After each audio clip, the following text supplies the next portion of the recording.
Les rançongiciels. Il est 10h du matin, la journée a bien commencé pour Nathan, salarié du service RH d'une assurance. Aujourd'hui, il doit traiter les demandes de formation de ses collègues avec les grandes vacances. Il fait donc du tri dans ses courriels reçus. Un mail du grand patron attire son attention.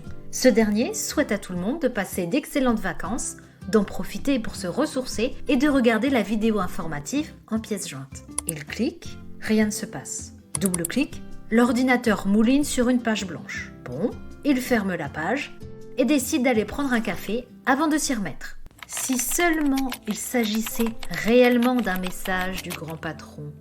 Quand Nathan reviendra à son poste de travail, il s'apercevra qu'il y a un problème. Ses logiciels rament, des dossiers sont inaccessibles, rien ne fonctionne normalement. Sa collègue de la compta se plaindra rapidement de la même situation et, petit à petit, la société se retrouvera paralysée.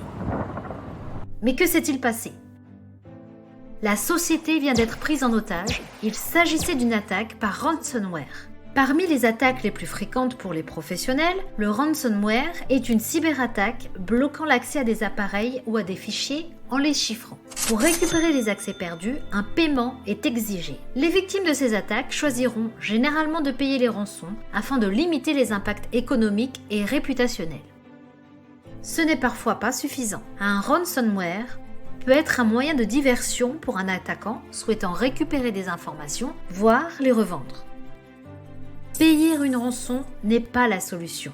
Comment se prémunir ? Comment se défendre ? Mettre en place des processus de backup, de sauvegarde de données que vous pourrez restaurer en cas de chiffrement du système. Utiliser des filtres d'email pour limiter l'erreur humaine. Sensibiliser les salariés sur les bonnes pratiques concernant la sécurité des emails. Utiliser des solutions adaptées contre les ransomware comme Phishing Coach de Mail in Black, recommandé par l'ANSSI pour créer des simulations d'attaque et sensibiliser vos équipes. Et bien entendu, mettre en place un système de notification d'incidents en interne tombe sous le sens pour pouvoir agir le plus rapidement possible si malgré les mesures de sécurité en place, un malware réussit tout de même à se propager.